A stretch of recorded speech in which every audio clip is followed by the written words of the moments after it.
So I'm now delighted to say that Minister Chris Philp has joined us, and I'm very pleased that we'll be able to hand over to the Minister, who's going to share a few words with us. Over to you, Minister.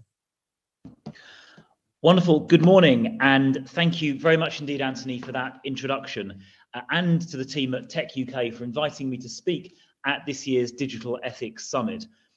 As the Minister for Technology and the Digital Economy, as well as a former physicist and entrepreneur myself before entering Parliament, it is a huge pleasure to be joining you today at your conference. Let me start by saying how important digital innovation is to the UK. The UK is a leading tech economy. We've now got well over 100 unicorns, more than France, Germany, and Israel combined. And our fundraising, private fundraising for the tech sector is breaking all records this year. And in relation to artificial intelligence in particular, our ecosystem is without question Europe's leading AI ecosystem by quite some margin. And in fact, globally, we are only behind the US and China, both in the development and in the deployment of AI. We're very lucky here in the UK to have some fantastic AI companies who are leading the world and also making the world a better place. For example, firms like Excentia and Benevolent AI, using AI to develop new pharmaceutical drugs at record speeds. DeepMind in its work on uncovering folding proteins. Darktrace and its work on using AI to help cybersecurity, or Oxford Nanopore, which is decoding genomic sequences and using AI to support their hardware, which does that. So there are 5 examples of amazing UK companies which are literally changing the world through the use of AI, companies I think we can all be extremely proud of. Data-driven technologies are supporting businesses, small and large, across our country, enabling trailblazing research into areas that are revolutionizing society. And I've mentioned a few applications just scratching the surface a moment ago. So listening to that, you will understand why realizing the potential of data-driven innovation, and AI in particular, is top of the government's to-do list.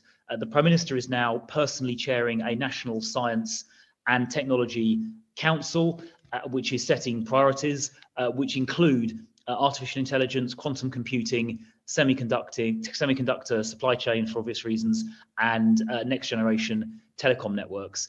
So AI is right at the top of our list in terms of priorities at the heart of government. As AI and digital technologies become ever more essential to our economy and to our lives, of course we need to make sure that the governance and assurance keeps up. There are some risks that need to be managed, obviously, and critically, we need to make sure the public have confidence in the technologies that we're developing so that they adopt and take up these technologies as they get developed and deployed. So I think public confidence is critical in making sure the benefits of new technology, particularly AI, are fully embraced. We've seen actually in terms of the vaccine rollout for COVID, how important it is to build public confidence in new technologies. And so in recent months, we've made some very significant strides forward, including the publication of our National Artificial Intelligence Strategy, with AI governance as one of its key pillars for the reasons that I just mentioned. We've also launched a consultation on the future of the UK's data protection regime to make sure that it's obviously provides protection, but is also flexible and not unduly onerous.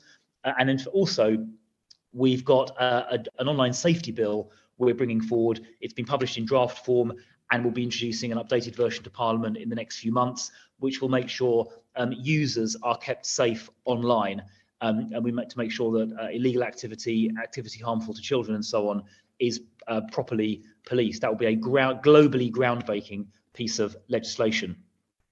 We've also seen the recent appointment of world-leading experts to the Centre for Data Ethics and Innovation's refreshed advisory board.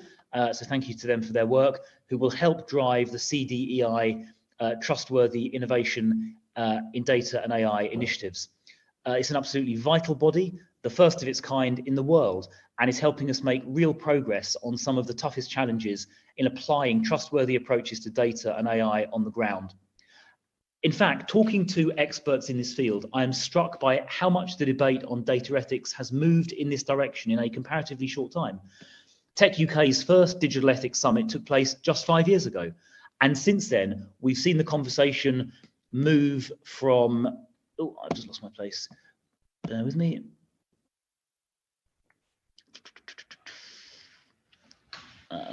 Right, there we are. We've seen the conversation move from the development of principles to govern the use of data and AI to now putting those principles into practice by developing digital governance that allow us to adopt AI with confidence. That was a rather shorter break than the Prime Minister's one during the CBI conference last year, and there are no references to Peppa Pig in this speech either.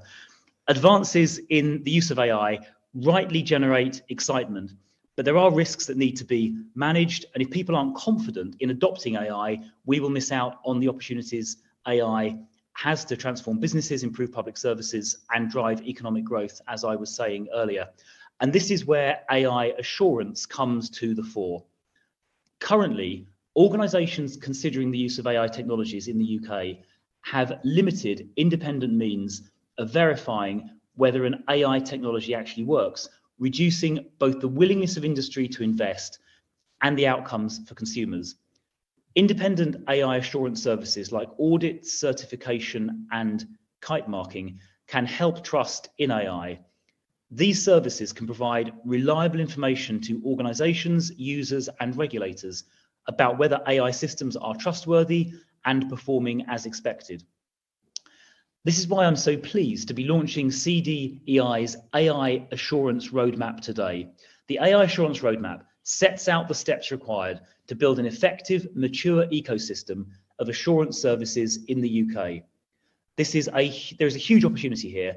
Not only will an effective AI assurance ecosystem enable the trustworthy adoption of AI, but it also represents a new multi-billion-pound professional services industry in its own right, or certainly multi-million. To deliver this, we will need to draw on the expertise and insight of everyone in this virtual room and beyond. And the prize is huge. Greater AI adoption and better societal outcomes, and a whole new industry of professional services, which the UK has the potential to be a world leader in. So thank you for your time this morning, everyone here. Anthony, thank you for hosting, and I am very much looking forward to the discussion which follows. Anthony, over to you. Thank you. Thank you, Minister. And you've got no idea how glad I was to get through my speech without losing my place as well. Always a challenge for you doing these things online. I just wanted to ask a little bit more about AI assurance and how you see AI assurance services really sort of helping enable pro-innovation governance in AI. What do you really sort of see as the link between the two? Well, I think the key thing to keep in mind is that this ultimately is about ensuring that technology, and in this case AI, benefits society as a whole. And so the objective of AI assurance is to enable adoption by businesses and by consumers so they can benefit from everything AI has to offer. But without that assurance, people may lack the confidence to utilize AI in their daily lives or in their businesses. So assurance tools will provide people with the information they need to decide whether they can trust and use particular products and services. Obviously, the concept of assurance exists in a whole number of industries already, both sort of tech-related and non-tech related. So, for example, in the cybersecurity industry, that's got a fairly mature assurance ecosystem with standards like ISO 27001 and the NCSC's assurance standards that are then applied. So yeah, there's a whole load of blueprints in other industries where assurance is used really successfully, whether it's the British Standards Institute or many other organizations. So there's a clear set of precedents for us to now apply in the AI arena, I think. Thank you. And the document you produced today is a roadmap. Can you tell us a little bit more about kind of the roadmap itself and what it seeks to accomplish, and how do we make sure it reaches the right audiences, that the right people get to hear about this and understand it? Yeah, well, as you say, it is a roadmap. It's not the answer. It's a roadmap. It sets out a way ahead, and it tries to lay out what different actors and participants we think need to do to build this world-leading AI assurance ecosystem. And it's not about the government trying to force people to do things, but a lot of this is going to, we want partners to come and sort of voluntarily and willingly participate in this. I mean, we're going to talk a bit about regulation in a moment, I think, but this is about setting a direction of travel and what we need different people to do. And that includes, obviously, regulators assessing risks and setting out regulatory standards. We need, obviously, people who provide assurance services to offer trustworthy assurance standards that we can then implement. We need people developing AI applications to understand where the risks are and to sort of tell us where they think assurance, public assurance standards are required. We definitely want to be working with international standards bodies to look at risk measurement standards and management system standards, and then finally professional bodies as well. So, we need to build a whole ecosystem here. It's going to be collaborative. We need to come together to do this. And I know that CDEI are going to convene sort of a whole group of people, an AI assurance accreditation forum, for example, to bring together some of the groups I mentioned. So this really is going to have to be a sort of team effort across all of those sectors, I think. I really do agree that this feels like a very significant step forward. But I mean, you talk more widely about how we move from principles to practice in this whole field. Can you say a little bit more about how you're thinking about this challenge more widely within government?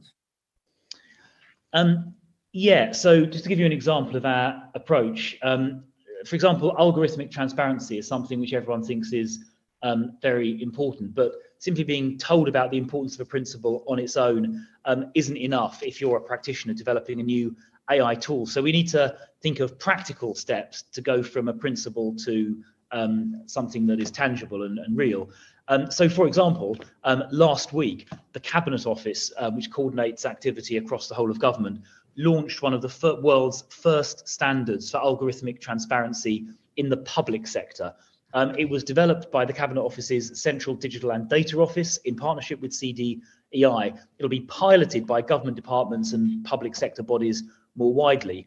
And we hope that is something which private sector organisations developing their own AI algorithms might choose to look to and potentially adopt. Beyond that, and more sort of formally, and that's obviously is the sort of thing we're doing, and we're inviting people to take a look at it and adopt it if they think it's useful. Hopefully they will. But more formally, the National AI Strategy, which we published in late September, committed the government to publishing an AI governance white paper in the first half of next year, which will set out the UK government's formal position on innovation-friendly, light touch regulation in relation to AI. We want it to be risk-based in nature, proportionate, flexible, light touch, outcomes focused. We don't want it to be unduly onerous, but we'll be formally bringing that forward, as I say, in the coming months. The next session, we're going to go on and reflect a little bit on the last 5 years, but also think about the next 5 years. What do you think we need to be doing to get AI governance right in the next 5 years? So I think some of those principles I just mentioned a second ago are critical. I mean, AI obviously is a rapidly evolving, very innovative, enormously powerful technology, and there is no way we want to in any way inhibit that or squash it or stifle innovation by taking an overly heavy-handed approach. In the past, regulation, I think, particularly regulation that we were subject to when we were part of the European Union, did sometimes do that. To give you an example from a number of years ago, when GM technologies, genetically modified crop technologies, for example, were being developed, when we were part of the EU, there was a very heavy-handed approach to regulating that, which stifled innovation and development across the EU, which obviously included at the time the United Kingdom, and the North American innovators and science research companies, particularly in the USA, got way ahead because of that. Now we have an opportunity here to take a different approach. We see adopting in this area and others a proportionate, light touch approach to regulation as being a source of competitive advantage compared to compared to other jurisdictions. We've done that very successfully recently in the emerging fintech sector. So the UK has, without question, the world's leading fintech sector. I was at a meeting yesterday in number 10 with fintech leaders, and it was just extraordinary looking at the companies that have set up here in the fintech sector. You know, Monzo, Revolut, Starling Bank, Atom Bank, people like Klarna, who've got a big footprint here, Checkout, a UK business. So many companies that have led the world because the FCA in that arena took a very sensible, proportionate, risk-based, light touch approach, pro-innovation approach.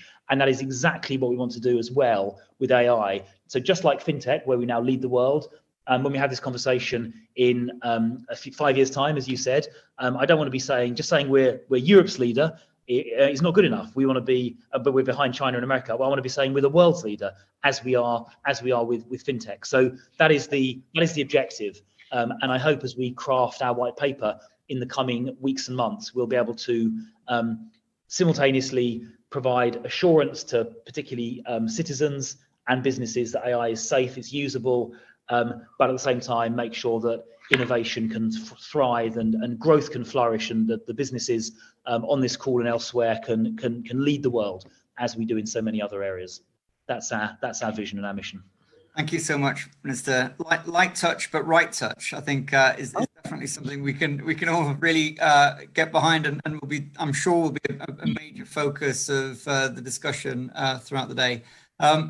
Thank you so much for joining us. I think this is the second time this week we've been on a call together, and just to say, since you've been appointed to this role, at Tech UK, we've really appreciated how energetically and fully you've been engaged in all aspects of thinking about the future of the tech sector, and it's been a real pleasure to have you with us today.